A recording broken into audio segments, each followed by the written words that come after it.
Em nome do Pai, do Filho e do Espírito Santo. Amém. A graça e a paz de Deus, nosso Pai, do Senhor Jesus Cristo, esteja contigo. Te convido a refletir o Evangelho de Marcos, capítulo 9, versículos 2 a 10. Proclamação do Evangelho de Jesus Cristo segundo Marcos. Glória a vós, Senhor. Naquele tempo, Jesus tomou consigo Pedro, Tiago e João e os levou sozinhos a um lugar à parte sobre uma alta montanha e transfigurou-se diante deles. Suas roupas ficaram brilhantes e tão brancas, como nenhuma lavadeira sobre a terra poderia alvejar. Apareceram-lhe então Elias e Moisés e estavam conversando com Jesus. Então Pedro tomou a palavra e disse a Jesus: Mestre, é bom ficarmos aqui. Vamos fazer 3 tendas, uma para ti, outra para Moisés e outra para Elias. Pedro não sabia o que dizer, pois estavam todos com muito medo. Então desceu uma nuvem e os encobriu com sua sombra. E da nuvem saiu uma voz: Este é o meu filho amado, escutai o que ele diz.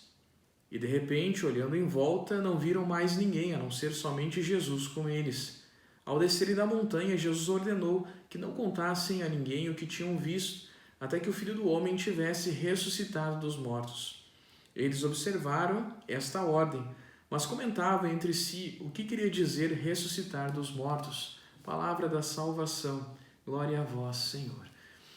Esse trecho do Evangelho de Marcos, no meio da missão de Jesus, é como que um momento de revelação em que Jesus revela aos seus discípulos mais próximos um pouco da sua identidade divina.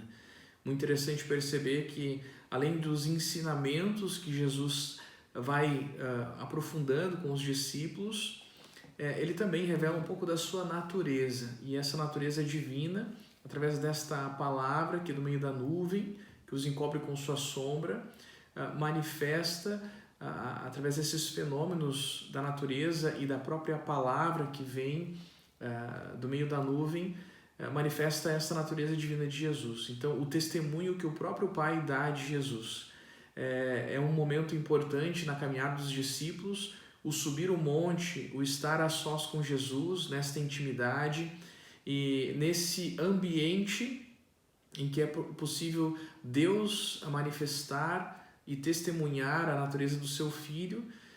Assim, Jesus ele recebe esse testemunho divino da sua própria natureza diante dos discípulos. E os discípulos vão refletindo sobre este momento, e ali também há o testemunho de Moisés e Elias, que representam a lei e os profetas para os judeus, e assim a autoridade de Jesus ela vai ficando fundamentada diante dos discípulos.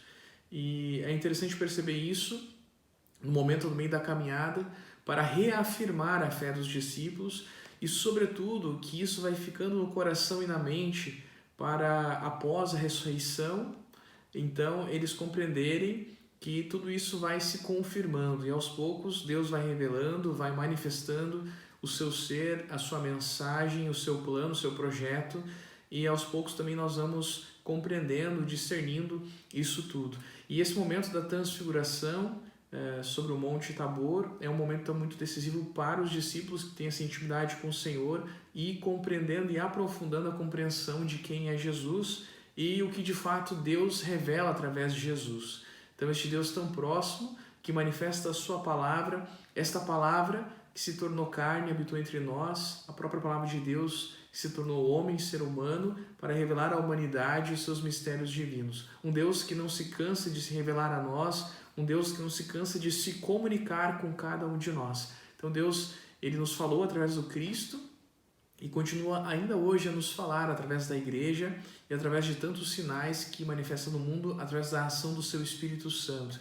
Então é muito importante percebermos os sinais de Deus e também que essas experiências que fazemos de Deus não é para ficar no alto do monte, no momento da contemplação, mas é para descer do monte e ali manifestar através de nossa vida e nosso testemunho o que significa a nossa fé em Deus. Que nós possamos acolher a palavra do Senhor, acolher a revelação do Cristo em nossa vida e manifestar esta mensagem através da nossa vida cristã. Que Deus Todo-Poderoso te abençoe e guarde, possa renovar no teu coração a fé, a certeza na sua palavra, que tu possas manifestar através de gestos, através da tua vida, esta fé, aquilo que tu acreditas. Que Deus Todo-Poderoso te abençoe. Em nome do Pai, do Filho e do Espírito Santo.